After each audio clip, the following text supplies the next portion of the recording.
Hello, Player 3 here. Going back to a platformer that I've touched on in another video. An orange furry friend. No, not Bubsy, thank God. It's Mr. Nutz. Taking you back to 1989 when French programmer Pierre Adenet and illustrator Philippe Desailly got jobs at the French division of Ocean Software, a game studio known for their movie tie-in games at the time, such as Batman, Rambo, Short Circuit, Top Gun, Platoon, and their most successful game, RoboCop. Pierre and Philippe, in their time at Ocean France, worked on games such as Beach Volley, Ivanhoe, and Toki. But it was very soon after joining Ocean France was closed. Pierre and Philippe began freelance work, and during that time thought up a platformer game with the main character either going to be a dolphin, a turtle, a parrot. Nah, Philippe's wife recommending a squirrel as the main character.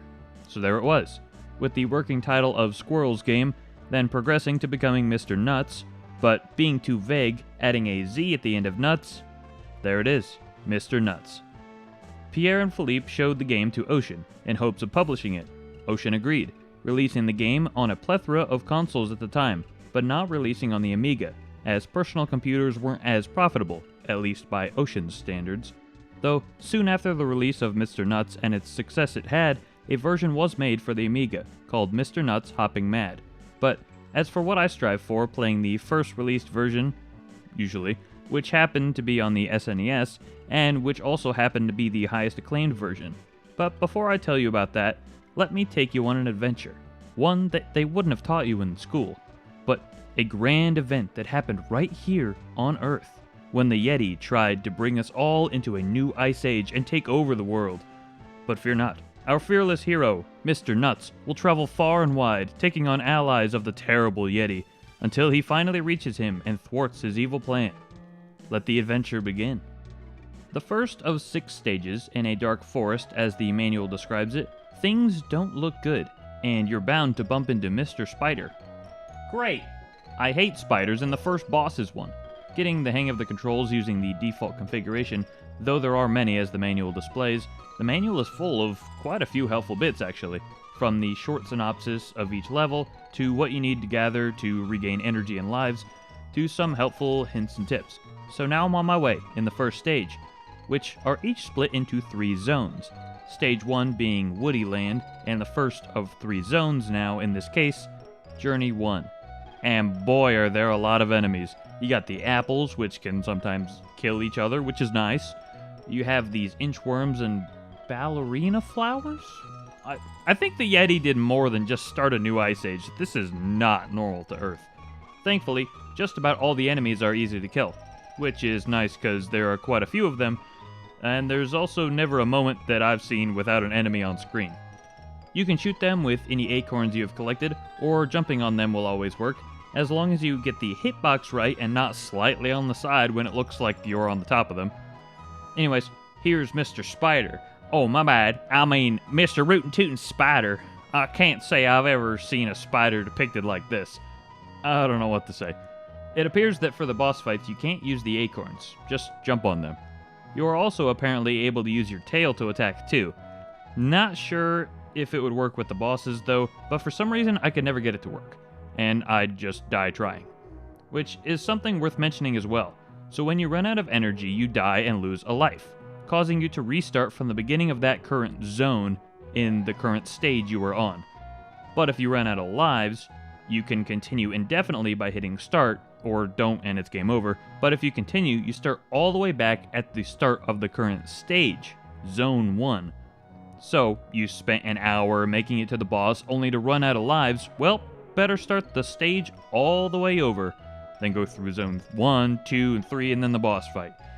Yes, there are only 6 stages, but with 3 zones each and a boss fight at the end, and an exorbitant amount of enemies, it's tough, really tough. This is before save states as well too, unless there's some hidden part of the SNES I don't know about. So, unless you have all day to spend on beating the game, or leave your SNES on overnight or 24/7 until you beat the game, you're probably going to want to cheat. Not saying I would do that. I would never. So yeah, anyways, per usual, since this is the end of the first stage of the game, I'd say from here on out these are spoilers, so if you wish to skip past the spoilers, click on the timestamp in the description or fast forward to this time here. Moving on to Stage 2, Adventure Park. No, it's not an amusement park. It's not that cool, but damn, the music is cooler than I could have ever hoped for. The music from Stage 1 was really good, but how does it keep getting better? Raphael Geska, if that's how you say his name, great job with the music. Top tier, chef's kiss, mwah! Back to the part that I'm not swooning over, especially not these stupid birds. I really hope they only exist in Stage 2. After making it past all that, the birds, the scarecrows, the moles, the giant moles, there's a cottage. Nothing wrong here. I bet there's not going to be any wicked witch cooking me up or anything. Oh, yep, there's a wicked witch. She goes, meow. That wasn't terribly hard, but now that we've gotten into this cottage, we have to get out. And I guess the front door is locked. Okay, I don't know who designed this house, but wow. This is bad. I'm calling an inspector. This is nowhere near up to code. After completing Zone 1 of the cottage stage, the living room, we get to the first unique zone transition. Not just from one screen to another, but from the living room to the sink. Well, this can't be that big of an area then. We shrink down and we're in the kitchen. There's only one sink. Okay, there's two, I guess. Oh, okay, how many fucking sinks did this witch have in her house? Was she running some kind of business or something? What? And why do these bricks look like meat? And now I'm Sonic. This game is having a stroke. Or maybe it's just me, I don't know. And naturally, the main boss of the cottage stage is, yep, a giant octopus. Well, I think I'm still tiny after falling into the sink, so I'm not really sure if he's that giant, but he was a bit of a tough boss to beat. His minions were annoying little bastards for sure, and he's got a lot of life I had to chip away at. And now the obvious natural progression after the sink drain is the volcano underpass. There we have the little fire guys with Dorito hard hats. I don't know about you, but I'm failing to see how this applies to the Yeti and his master plan to plunge the world into an ice age. This must be exempt here, I guess, so why am I fighting these guys? Shouldn't they be on my side? The manual did explain the story, I guess, fairly decently, but man, it goes a lot deeper than what they talked about. Their fiery ways of life is being threatened here, so why are they fighting on the Yeti's side? Okay. Maybe I'm looking way too far into this. Anyways, guessing game time. So we had a dark, spooky forest, right? Which led to a spider boss fight. Then a fantastical wooded clearing that led to a cottage where we had a wicked witch boss fight. Then a drain pipe underwater world that led to an octopus boss fight.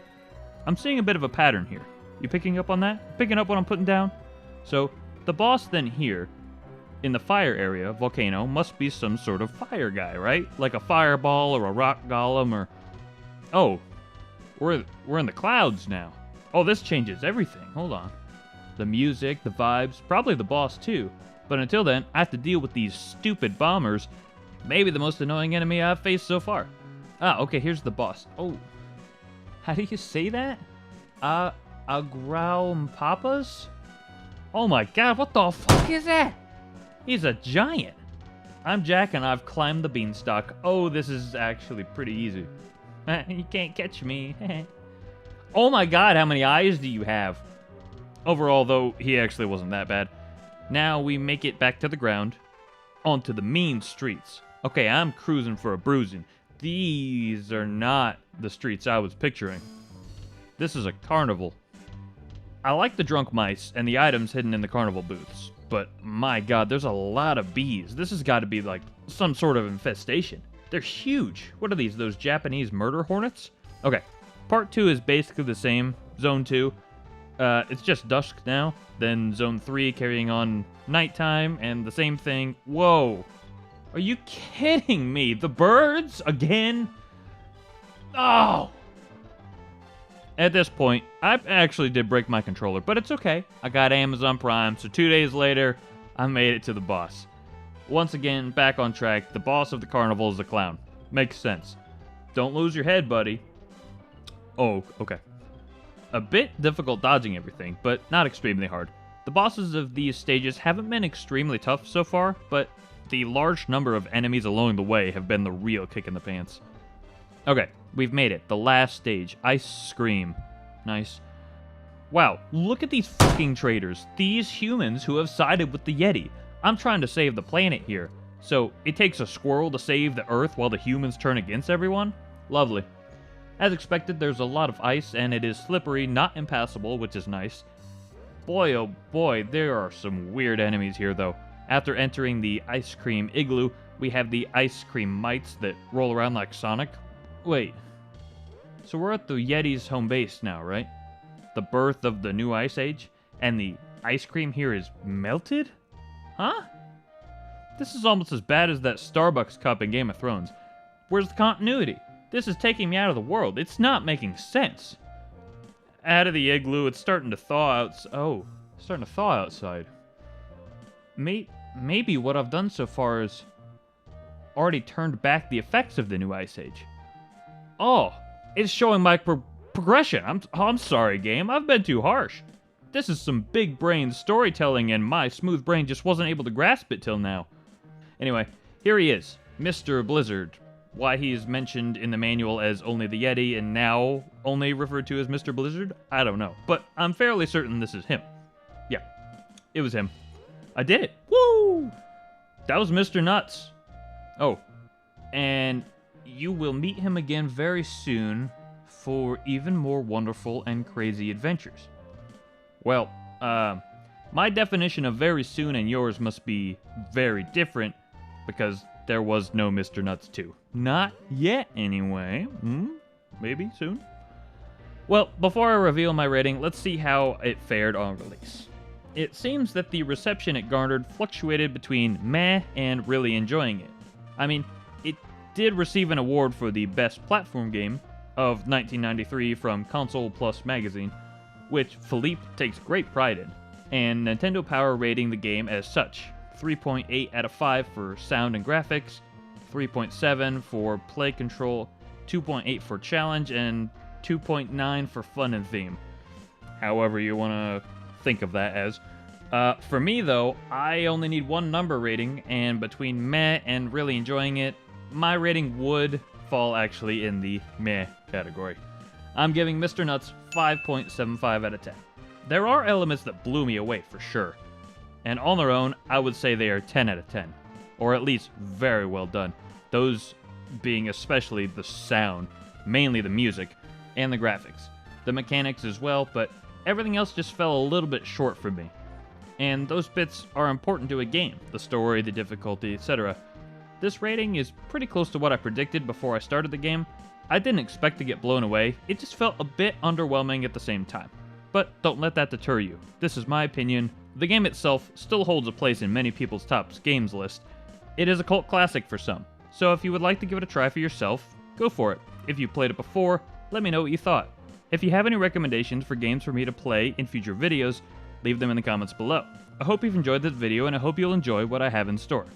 That's all for now. See you next time.